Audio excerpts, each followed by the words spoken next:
let's talk a little bit about GTA 6.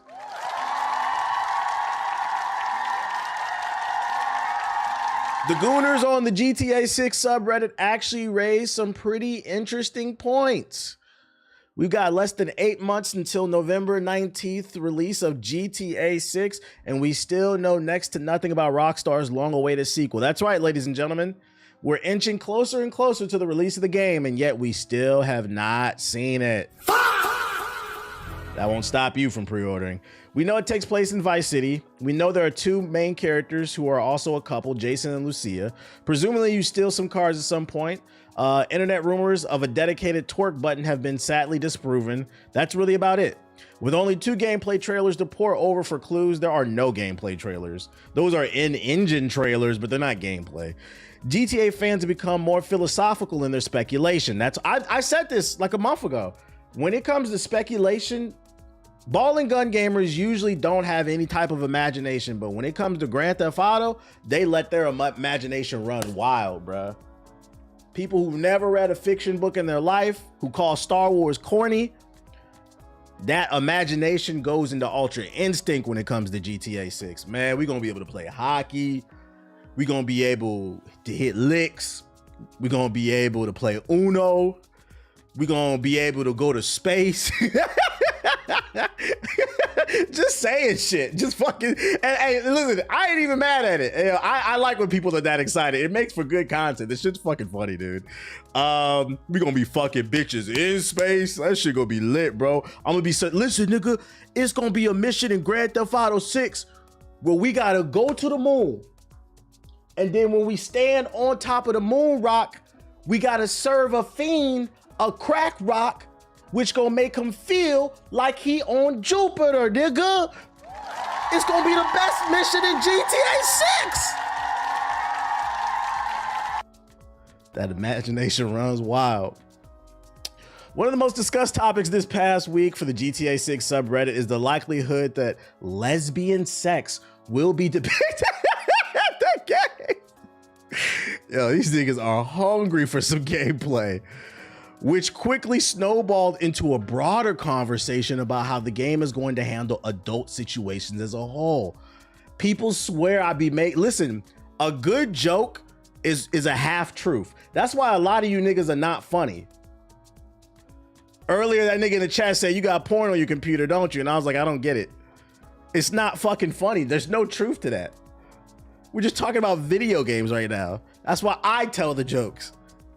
When I talk about these niggas' imaginations be running wild, you see what I'm talking about? They talking about freaked out coochie licking lesbian missions, dog. It's niggas in the GTA subreddit right now begging the developers to put a mission in a game where you get to play as a chick who spreads another chick's legs wide open. You stick your mouth in her pussy and you shout, will Lucia have the option to hire escorts?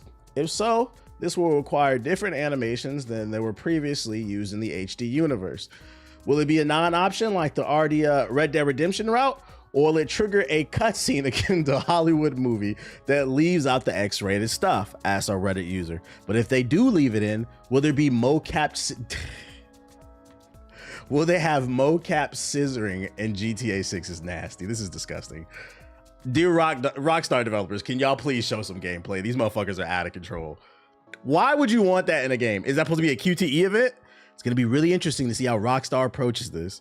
While I am too skeptical of the prospect of mocap scissoring, is it indeed interesting to think about how Rockstar will approach sex in GTA 6, particularly with the couple at the center of the story? On the one hand, it's safe to say that AAA games have generally become more prudish in the willingness to depict sex in the years since Grand Theft Auto 5 and The Witcher 3.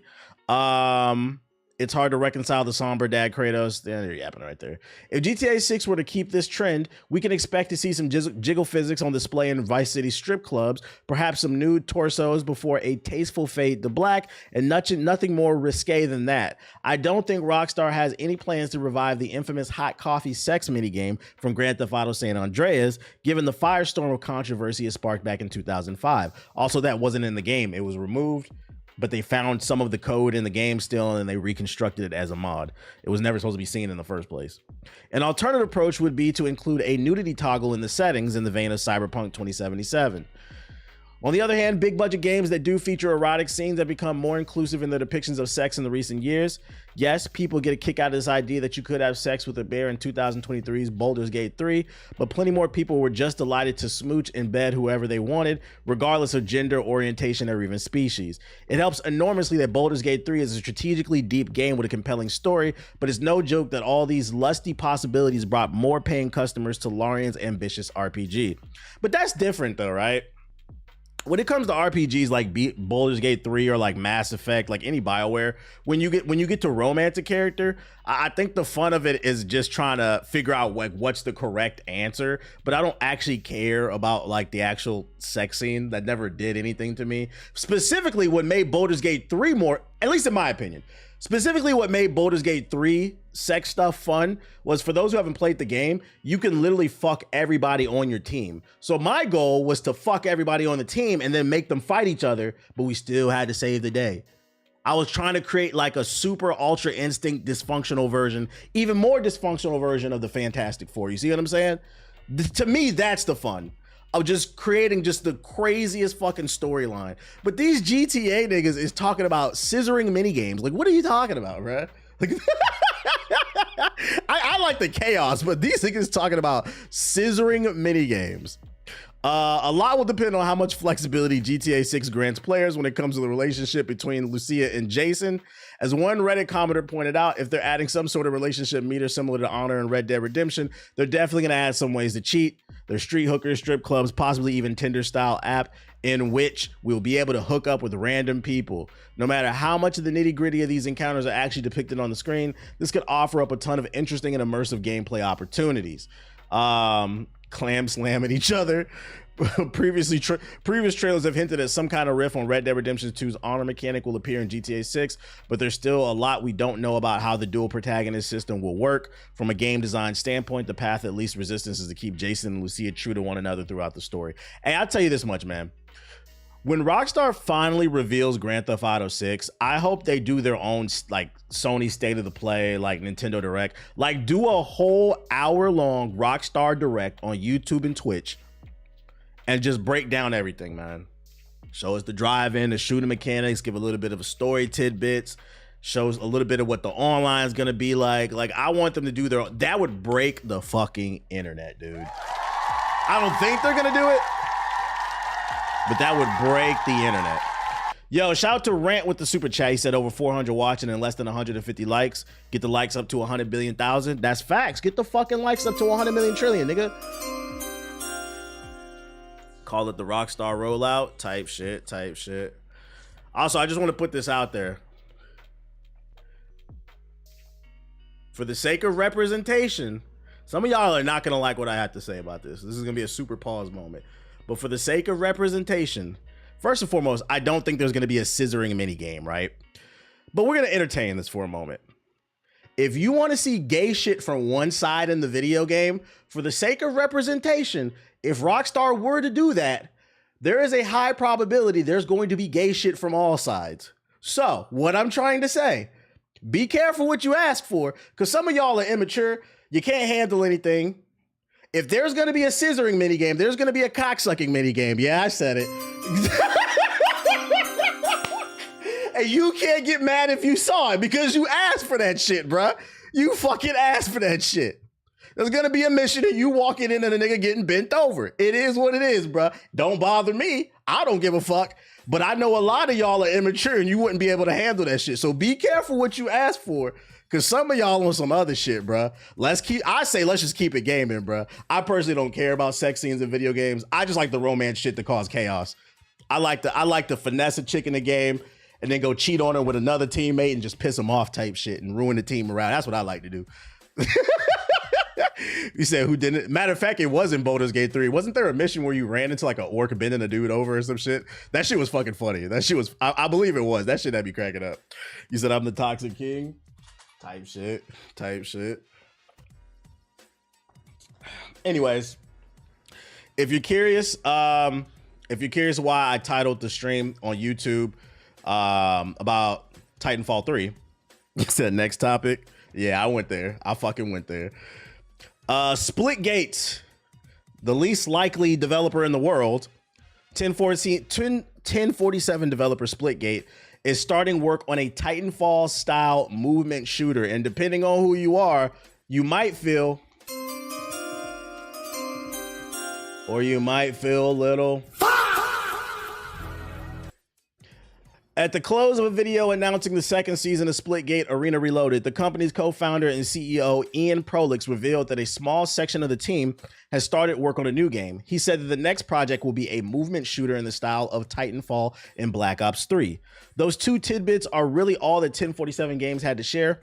People can sign up to participate when playtesting begins, but considering the latest release only just hitting its second season, it's safe to bet we'll have a while before this project gets a title and a trailer, much less a release window. I think it's fascinating that they even have the budget to produce a third game. Well, technically it's their fourth game because they came out with Splitgate, then they shut it down for Splitgate 2, then they shut that down for Splitgate Arena, which is a remake of Splitgate 2. They removed all the features from Splitgate 2 and then made it something basically Splitgate 1 with better graphics. So technically this is their fourth game. And I know Splitgate 2 didn't really make any money, so who the fuck is backing them? I wish a millionaire, a billionaire believed in me the way they believe in these niggas, because they don't make no fucking money, dude. Yeah, they laid off a bunch of people. Splitgate's well made. Oh, they're just talking about the history of Splitgate. Did he say there's somewhere you can sign up for the playtest? Let's see in this video.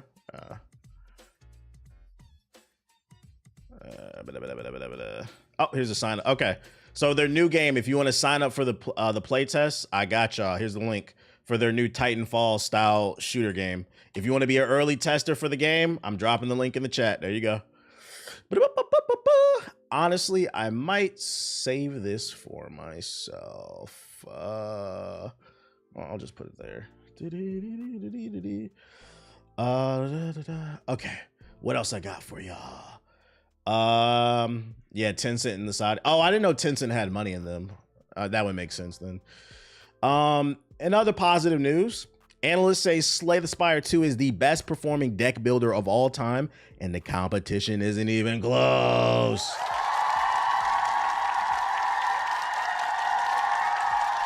Slay the Spire 2 was an immediate success, delivering a top-selling launch day performance, but as more data emerges, it becomes increasingly clear that Slay the Spire 2's launch is a historic record setter. According to Newzoo's, PC Gamer's official data partner, Slay the Spire 2 is the best performing deck builder of all time and is leading by a massive margin. Steam peak concurrent users, while a flawed metric for a game's ongoing health, provided the clearest image of how Slay the Spire 2 is separated from other games' heavy hitters by the order of magnitude. Belantro peaked at 44,000.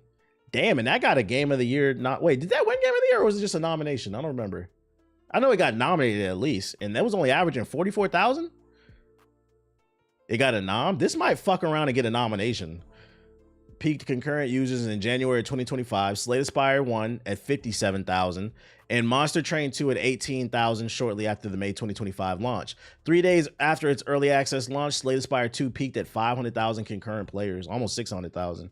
This is more than 13 times Belantro's peak, and this is $25 paid early access with no console version yet. Megacrit confirmed 3 million copies sold in the first week. At that price point, that implies roughly $75 million gross revenue before Valve's cut. And I highly doubt that because I mean, it has pretty cartoony, small like graphics. I highly doubt this game was a super expensive game to make. So they're probably pocketing a lot of this fucking money. Even though I threw out my back from overworking, I'm feeling high in spirits. Slay the Spire 2 sold 3 million copies this first week. The devs compared it to an unexciting chicken noodle soup before its extraordinary launch, but it turns out people really, what? Slay the Spire 2's #1 seller on Steam, above Marathon and Resident Evil Requiem. I also saw Marathon only sold like 1.5 million copies, which is okay, but that's not what Bungie needs. Doesn't make it a bad game, but they do need to figure it out. We were talking about it on the podcast. I feel like Marathon is like one DLC away if they hold on, because they're starting to hit their stride and they have a very strong core audience. That game is salvageable. I hope they invest that money well for future projects. Nah, facts. Shout out to Slay the Spire, man. We're gonna be on it tonight. I'm having fun with Marathon so far. I'm gonna be getting on that this week too. I'm back on that shit too. 1 second. All right, what else we got? The PvP is actually amazing. What up, Golden Boy? What you been up to, my boy? Yeah, I played it. Me, Ethos, Watch, JG, we've been playing it. I haven't played it as much as them, but because I was on Resident Evil, and then I got on Crimson Desert, but then I found out my IQ wasn't high enough to play Crimson Desert, so I'm going back to Marathon and Slay the Spire. Surviving. I feel you, bro. I feel you. And in others, other Slay the Spire news, it was announced a board game is coming. The Kickstarter campaign for Slay the Spire board game Downfall expansion is live now. The fan favorite community mod for Slay the Spire 1 is getting its own official expansion to the board game, allowing you and your friends to play as some of the Spire's infamous bosses. If you want to back the Kickstarter, I'm dropping the link in the chat. Me personally, I don't do the Kickstarter stuff. I've been burned one too many times, but I think this one will be okay. They asked for 50,000 and they have over $2 million, man. Shout out, these niggas get money, man. When the full thing comes to release, I might fuck around and actually buy this shit, bro. I need a new board game. Oh my goodness. The cryo map is hard as fuck, fam. I heard that's why I need to get back on that shit. That's why I need to get back on this shit, man. What else I got for ya? Oh, Daybreak Game Company has announced EverQuest Legends, a newly reimagined version of classic EverQuest from its original release in 1999. New game for the unks out there. Got some new unk slop for you. But newly reimagined version of classic EverQuest from its original release in 1999. It's set to release in July of 2026 with a closed beta test scheduled for April. I think there's a trailer in here. That unk slop. For those unaware, this was World of Warcraft before World of Warcraft.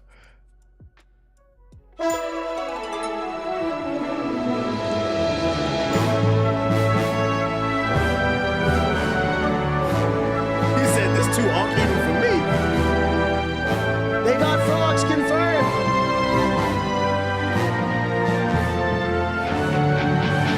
These were peak graphics in '99.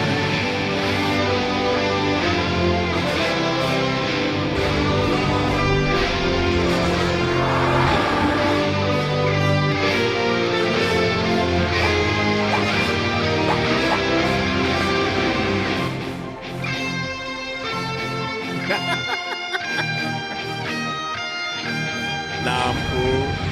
Hey, listen, man. It's not my cup of tea. It may not be your cup of tea. I don't think your ducking is on. Oh, shit. Let me turn it on. Oh, yeah, it's not. It's not my cup of tea. It may not be your cup of tea, but there is somebody right now, probably a 40-something-year-old white male with a big-ass beard belly and a thinning hairline and 4 kids by 7 different baby mamas that is very excited about this. You got to understand that. You got to understand. It's not for everybody, bro. Not for everybody, man.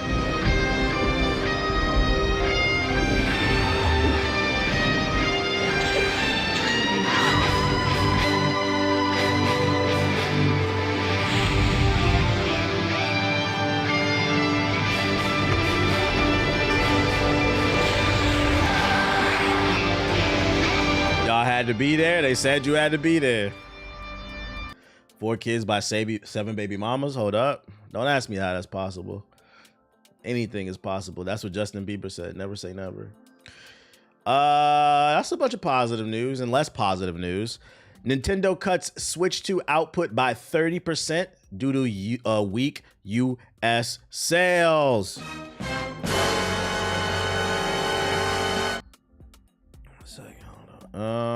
Nintendo is cutting back the production of the Switch 2 after the demand of the $450 gaming console trailed the company's expectations during the year-end holiday season, particularly in the US.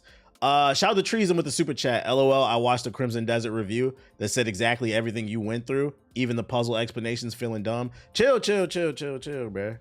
We just don't have an IQ high enough to deal with the convoluted controls, the constant bugs and glitches, the shitty story. We don't have the IQ, okay? Please show respect to the Crimson Desert Defense Force. The company plans to make 4 million units of its flagship device this quarter, a third less than 6 million it had originally planned to produce. People familiar with the matter said the reduced output rate is set to continue in April, the people said, asking not to be named as the figures aren't public. After a record-setting debut in June, sales of the Switch 2 have failed to meet Nintendo's management's high expectations. Though demand for a lower-priced but profitable variant in Japan was remained strong, sales in the US haven't met with a similar continued success. I think there's multiple reasons why the Switch 2 kind of slowed down in terms of hotness. In my humble opinion, there's a few things. First, I think the Switch 2 as a whole is underwhelming. It's probably one of the most underwhelming Nintendo consoles in a while. Nintendo's known for like innovation and trying things wacky and kooky, but like the Switch 1 to the Switch 2 is pretty safe. It's what you expect from PlayStation and like Xbox. And that's okay. I think that's okay if they would have came out with killer software. I think they've been a little bit slow to come out with the bangers. So I think if they had like 3-4 bangers there day one, them putting out a safe console would have not been a big deal. But because they didn't, I think it highlights how underwhelming the new product is. That's one part. Then the second part, I think the people who were truly excited about the Switch 2, they already got it. Everybody else, you have to work for our dollar. And because there's a lack of exclusives, I don't think it's selling. Third, I think the current climate of the world is a problem too. We can't downplay that. You got the tariffs, you got the war going on in the Middle East, you know, people cutting off waterways. It's hard to get supplies, the RAM shortage. So I think what's also happening too is people are tightening their belts. They don't want to spend money on a new console. We know you PS4 niggas don't.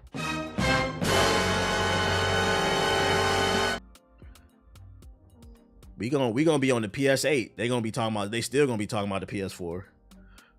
Like the math was a little tricky. So I think it's a culmination, a stew of just evil shit going on. Why I think the sales are weak, but I mean, you're always one banger away from recovering and getting people excited. Because if you put something on there that people really want, they'll go out of their way and just buy it even if they don't need it. But right now, me personally, I don't have one either, and that's because I'm waiting for the Dust Bloods from software. Until then, I don't really feel the need to buy it. Agreed, they came up. That Mario Kart was underwhelming. And more positive Nintendo Switch 2 news. Marvel Rivals is confirmed for the Switch 2. Okay. Rivals is coming to the Switch 2. It's now been confirmed. Last year, we heard the team was looking into bringing the game over, having reached out to Nintendo. However, we know that this is officially happening. Marvel Games executive producer Danny Koo recently asked by IGN if Marvel Rivals is still under consideration for the Switch 2. As it turns out, the port is already in progress. Koo told the site, "We're working on it, but when we have news, we'll announce that one."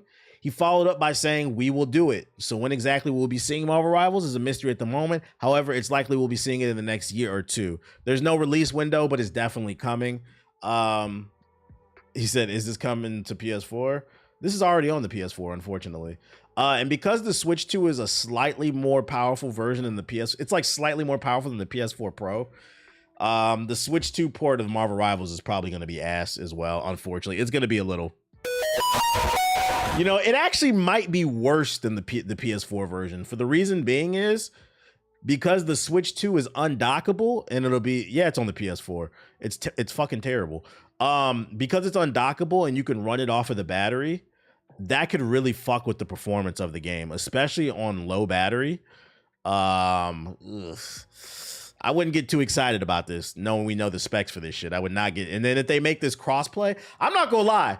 If I'm a Marvel Rivals fan, I'm sweating right now because them PS4 niggas are already fucking up y'all lobbies with the crossplay because they lagging all over the place because they can't load the game. Now you about to get some PS4 junior niggas over here with the Switch 2.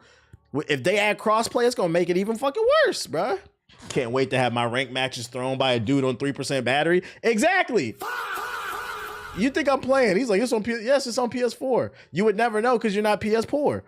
PS4 Marvel Rivals. Let's see, section plays. Fucking play the video. Like, look at this shit. It doesn't even load the fucking textures in. This shit look like a mobile game. These niggas be in the rank lobbies, bro, lagging. Don't let an explosion happen.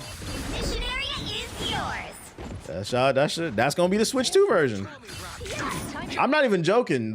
Because the Switch 2 is comparable to the PS4 Pro, this is what it's gonna look like most likely. This looks awful. It looks horrible, bro. I swear the game moving slower too. If I remember, I think there was some oh, new Punisher got announced. Frank Castle returns in Marvel's television special presentation. It's a 1-hour special on May 12th. The Punisher: One Last Kill. We will be on that Disney Plus. There was some beta footage of the PS4 version. Let me see if I can find it too. Let me see if I can find it real quick. Yeah, there it goes. I knew I posted it. Yeah, if y'all didn't see, this was the beta footage for the PS4 version.